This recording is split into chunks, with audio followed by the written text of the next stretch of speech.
let's quickly solve this question together. It says square root of a plus square root of b is equal to 7 and square root of a plus b is equal to 5. Okay. Now let me call this equation 1 and call this equation 2. Okay. The first thing I can do here for my approach is I will say let me square both sides of equation 2. So if I square this side of equation 2 and I square this side of equation 2, I'm going to have that the square will cancel square roots, so that I'm left with a plus b to be equal to 25. Now I want to create an equation 3. Okay, let me create an equation 3 by saying that a here is equal to 25 minus b. Okay, and I'll call this my equation 3. Now bringing down equation 1 here, I have that root of a plus root of b is equal to 7. Now, moving b to this other side so that it looks like this equation, I have root of a is equal to 7 minus root of b. Okay, if I square both sides of this equation, okay, I have that the square will cancel the square root, so that I left is a here. When you're squaring something like this, you square the first term, which is 49. The first term multiplied by the second term, which is minus 7 root b, times 2 is minus 14 root b. Okay, and then this one squared, so we have plus root b squared is now plus b. Okay, because square will cancel square root again. Now, you're seeing that we have equation 4. Now, comparing equation 3 and equation 4, we say a is equal to 25 plus 25 minus root of b, and a is equal to 49 minus 14 root b plus b.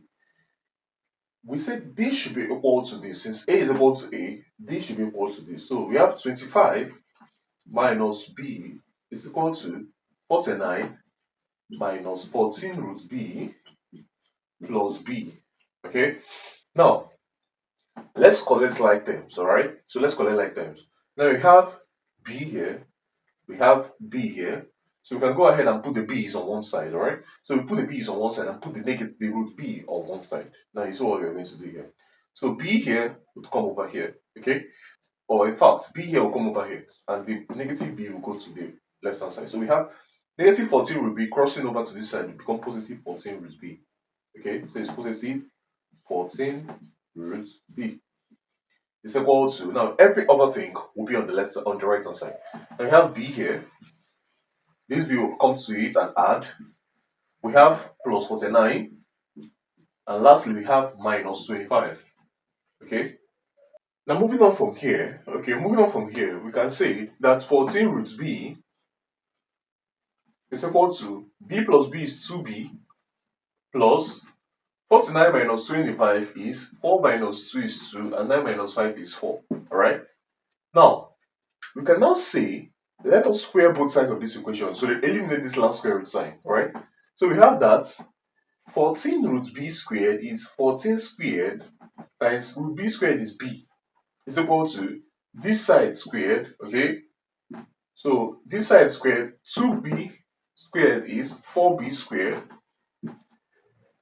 Okay, then we have 2b times 24 is 48b times 2 is 96b, so we have 96b here.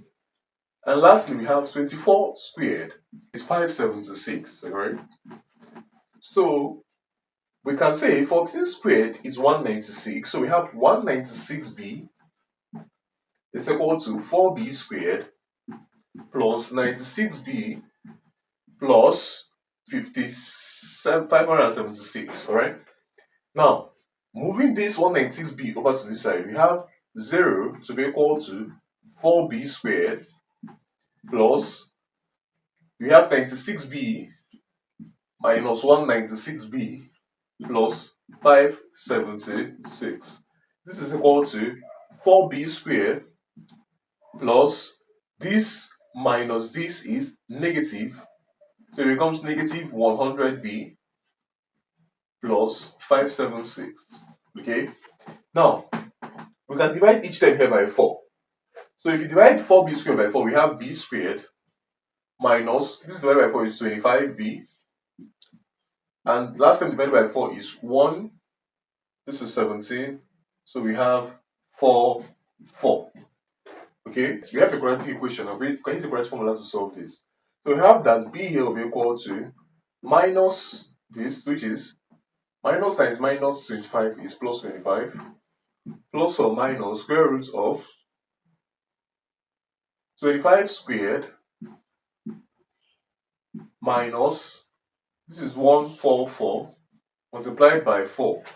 Okay, multiplied by 1 because this is 4 times the first time times the last time, divided by 2 times 1, which is 2. Okay, this is now 25 plus or minus root 625 minus, this is 576. Okay, so we have 576 divided by 2, which is equal to 25 plus or minus root of 625 minus 576 is 49. So we have 49 divided by 2, which is equal to 25 plus or minus 7 over 2.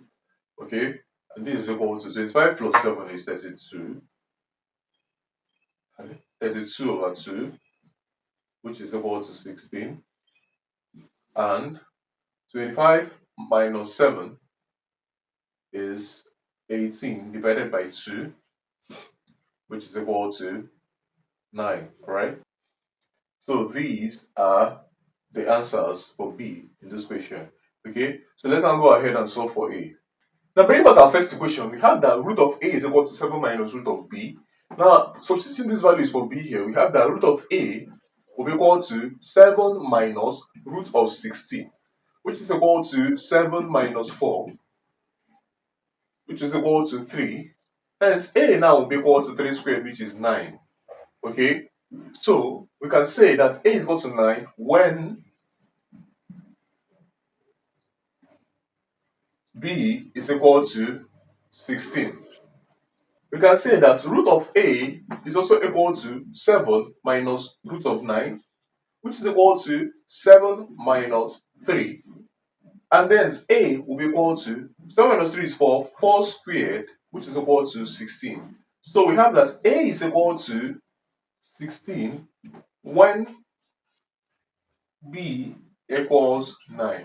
So these are the answers for A and B in this question. Thanks for watching. What's going on, guys? It's Fortune here editing this video. As you can see, about 99% of you guys are not subscribed to the channel, so please subscribe, like, comment, and share my videos, as this helps to push my videos out to more viewers out there. The more you subscribe, the more viewers can see my videos, the more we grow in this community. Thanks for watching, and I'll see you guys in my next video.